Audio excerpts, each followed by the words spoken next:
नमस्कार। The dynamic education में आपका बहुत बहुत स्वागत है। आइए हम पिछले क्लास को कंटिन्यू करते हैं। पिछले क्लास में हमने ये क्वेश्चन पे हमने आपको छोड़ा था कि इसमें कुछ मिस्टेक था। तो मिस्टेक बस ये है कि यहाँ पे ये फर्स्ट क्वेश्चन है, ये 3 और ये 3, ये तीसरा थर्ड नहीं है, ये अलग से क्वेश्चन नहीं है, ये यहाँ पे मिस्टेक हुआ है, ठीक है। और ये जो है क्वेश्चन नंबर सेकेंड है और ये कंप्लीट जो क्वेश्चन है ये थर्ड है, ठीक है। तो इसको हम देख लेते हैं क्या बोल रहा है। एक तो फर्स्ट जो ये बोल रहा है कि draw systematic diagram of consisting ये इतना और ये 2 में, तो ये डायग्राम तो इसमें बना हुआ है बट इसमें ड्रॉ करना था, चलो कोई नहीं। इसके बाद जो इसमें जो हमें दिख रहा है कि ये पूछ रहा है कि calculate the electric current passing through the above when the key is closed, मतलब जब आपका सर्किट क्लोज हो तब आप इसमें करंट बताइए। तो सिंपल है कि ये तीनों रेजिस्टेंस किस में है भाई, सीरीज में है। ये तीनों रेजिस्टेंस सीरीज में है तो इन दोनों को ऐड कर देंगे। और यहाँ पे क्या दिया है, 5 सेल है 2-2 वोल्ट का, तो टोटल कितना हो जाएगा। आपको पता है बैटरी का जो कनेक्शन होता है वो किस में होता है, सीरीज में होता है। ये ध्यान रखना है, बैटरी कनेक्शन किस में होता है, सीरीज में होता है, ठीक है। अब जब सीरीज में है तो ये सिंपली ऐड हो जाएगा, ठीक है। सिंपली ऐड हो जाएगा, कितना हो जाएगा, 5-5 के 2 तो 10 वोल्ट हो जाएंगे टोटल। तो इसका वोल्टेज होगा 10 वोल्ट, ठीक है। ये 10 वोल्ट और ये जो रेजिस्टेंस आएगा 15 और 5 20 और ये 30 रेजिस्टेंस आएगा, इसको करंट निकाल दोगे, ठीक है। ये करंट आ जाएगा। फिर दूसरा पूछा है कि calculate the electric current passing through the circuit when circuit is close और potential difference across the 15 ohm resistance. तो ये पोटेंशियल डिफरेंस बताना है 15 ओम रेजिस्टेंस के। तो एक्चुअली क्या है कि देखो ये सीरीज में है, अब सीरीज में है तो वोल्टेज तो सब में अलग अलग होगा। तो इसमें वोल्टेज मान लेते हैं V3 होगा। अब V3 होगा तो इसका करंट सब में सेम होता है सीरीज में, तो करंट तो I ही होगा, लेकिन इसका रेजिस्टेंस कितना आएगा, R3 आएगा। तो बस करंट आपने पहले निकाला ही है, करंट तो वही सब में सेम रहेगा पूरे सर्किट में, और R3 से मल्टीपल कर दोगे तो V3 आ जाएगा, ठीक है। कैलकुलेट कर लेना है इसको, इजी क्वेश्चन है। फिर हम देखते हैं कि क्या बोल रहा है। So how would you join 3 resistance each of 9 ohm that equivalent resistance combination 13.5 and 6 ohm. बताइए ये क्वेश्चंस क्या है, तो आप समझ में आया कि बोल रहा है कि आप बताइए 3 ओम रेजिस्टेंस का है, तीन रेजिस्टेंस है 9 ओम का, ठीक है। ये है क्वेश्चन।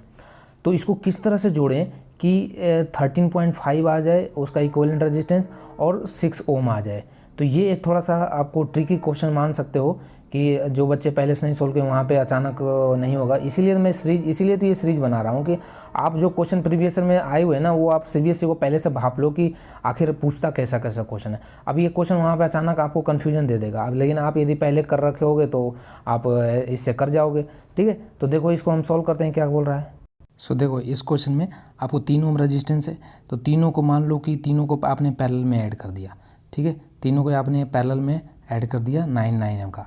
तो अब क्या करोगे, तीनों को आप निकालोगे तो ऑब्वियस सी बात है कि तीनों को पैरेलल में यदि ऐड कर देंगे तब तो ये नहीं आएगा। क्यों नहीं आएगा, क्योंकि 1/9 + 1/9 + 1/9 ये होगा यदि आप तीनों को पैरेलल में ऐड कर दोगे। तो यहाँ से तो ये आंसर नहीं आने वाला है। यहाँ से कितना आ जाएगा भाई, तो 9 एलसीएम आ जाएगा और फिर ये कितना हो जाएगा, ये तो ऊपर 1 + 1 3 हो जाएगा, तो ये 1/3 आ गया, ये तो आएगा नहीं। तो फिर क्या करें बताओ। अब तीनों को सीरीज में नहीं जोड़ सकते, तीनों को सीरीज में जोड़ दोगे तो इक्विवेलेंट कितना आ जाएगा, 9 को 3 बार तो 27 ओम आ जाएगा, तो ये भी नहीं हो सकता। तो फिर 13.5 और 6 ओम आएगा कैसे बताओ।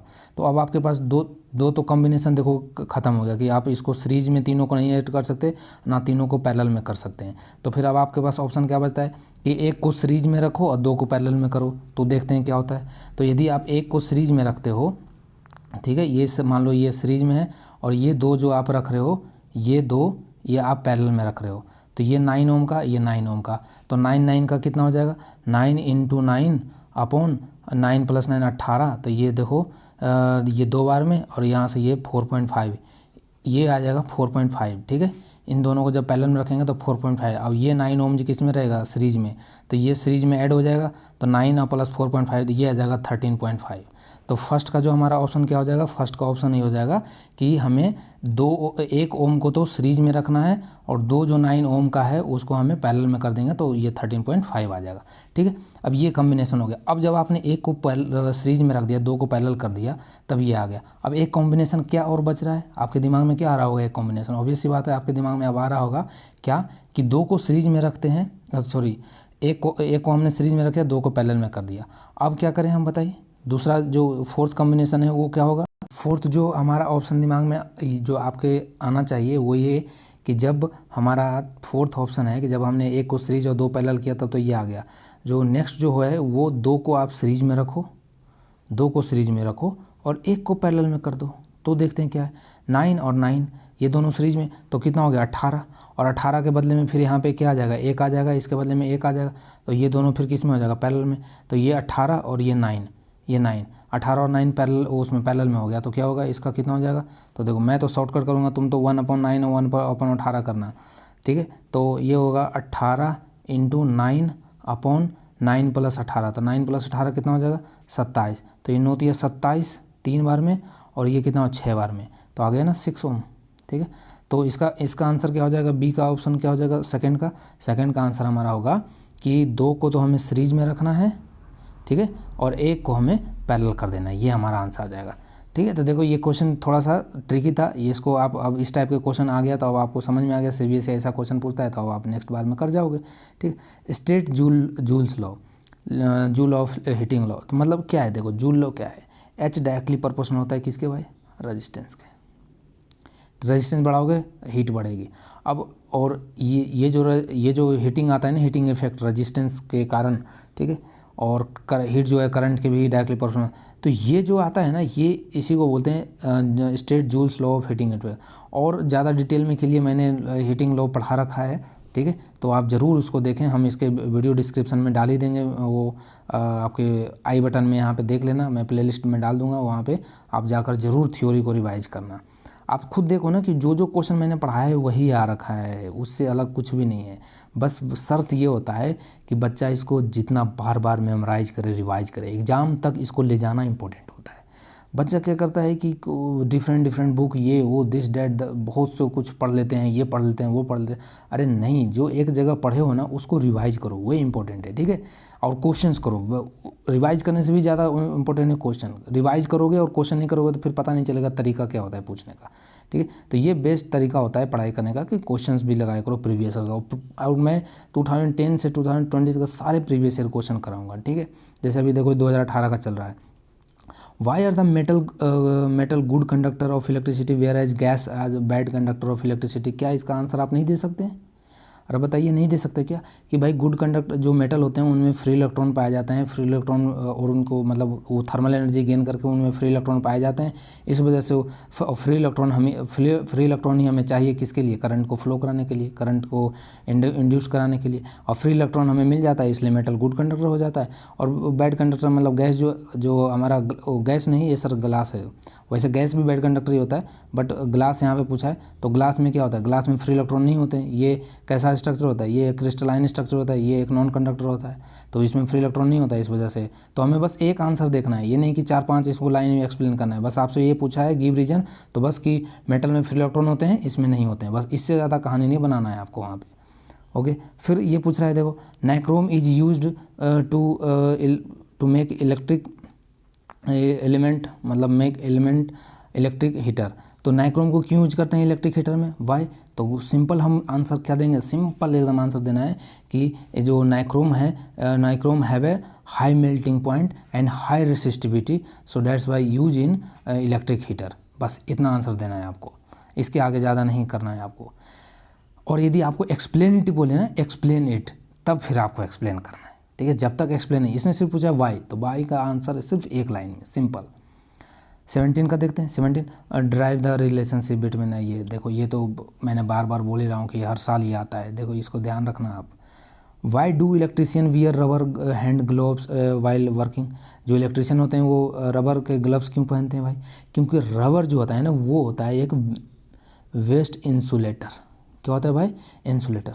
अब उसके अंदर रबर के अंदर क्या होता है, फ्री इलेक्ट्रॉन नहीं पाए जाते हैं, फ्री इलेक्ट्रॉन नहीं पाए जाते हैं, फ्री इलेक्ट्रॉन नहीं पाए जाएंगे तो जब वो इलेक्ट्रॉन उसमें होगा ही नहीं रबर में, तो इलेक्ट्रिक को कंडक्शन कौन करेगा, कंडक्शन होएगा ही नहीं, और कंडक्शन होगा ही नहीं तो हमारे हाथ तक पहुंचेगा नहीं, तो हमें करंट नहीं लगेगा, तो इसलिए रबर के पहनते हैं, सिंपल क्वेश्चन, ठीक है।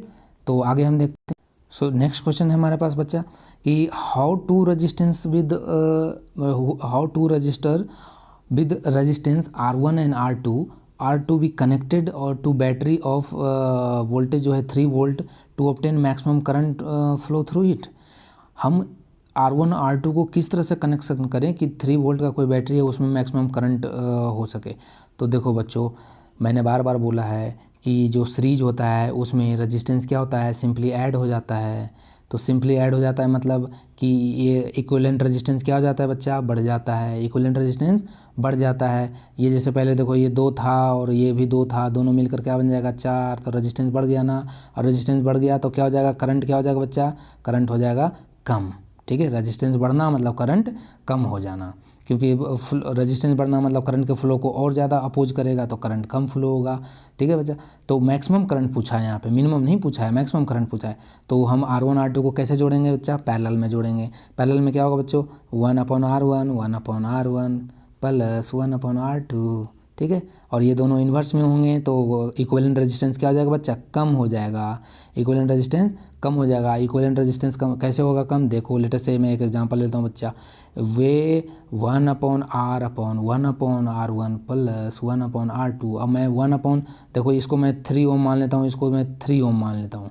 ठीक है, तो 1/3 प्लस 1/3 कितना हो जाएगा बच्चों, ये मैं कर देता हूँ, ये 3 एलसीएम लोगे तो हो जाएगा 2/3। और 2/3 क्या हो जाएगा बच्चों, 2/3 पॉइंट्स में आ जाएगा। ठीक है, पॉइंट में आंसर आ जाएगा। लेकिन पहले कितना था बच्चों, पहले था 3 और 3। अब देखो जब दोनों को कनेक्शन कर दिया तो पॉइंट में आंसर आ गया, मतलब रेजिस्टेंस कम गया ना। और रेजिस्टेंस कम हो जाने का मतलब क्या हो बच्चों, रेजिस्टेंस कम का मतलब करंट ज़्यादा। रेजिस्टेंस कम का मतलब करंट ज़्यादा, मतलब रास्ते में रुकावटें कम आएगी तो वो करंट का फ्लो ज़्यादा होगा, और ज़्यादा होगा तो हमारा आंसर क्या होगा, हमारा आंसर होगा इसका कि हम इसमें पैरेलल कॉम्बिनेशन करेंगे। कैसा करेंगे, पैरेलल कॉम्बिनेशन। ठीक है बच्चों, तो ये देखो इस टाइप के आंसर आते, क्वेश्चन आते हैं, बहुत इजी क्वेश्चन है। एक और क्वेश्चन देखो क्या है, what potential difference is need to send 5 ampere through the electric appliance having a resistance 18 ohm। क्या है इस क्वेश्चन के अंदर बताइए। वोल्टेज पूछा है तो वोल्टेज इक्वल टू जानते हैं, V इक्वल टू जानते हैं IR होता है, और I आपको दे रखा है, रेजिस्टेंस दे रखा है, वोल्टेज निकालना है, सिंपल क्वेश्चन। ठीक है बच्चा, तो चलिए आज हम इतना ही क्वेश्चन करते हैं, फिर हम नेक्स्ट क्लास में करेंगे बाकी के और बचे हुए क्वेश्चंस करेंगे। तो मैं इसी सीरीज़ को कंटिन्यू करूँगा, बस आपके साथ मेरे साथ बने रहिए, मैं सारे क्वेश्चन कराऊँगा साइंस के। ठीक है, so thank you for watching dynamic education.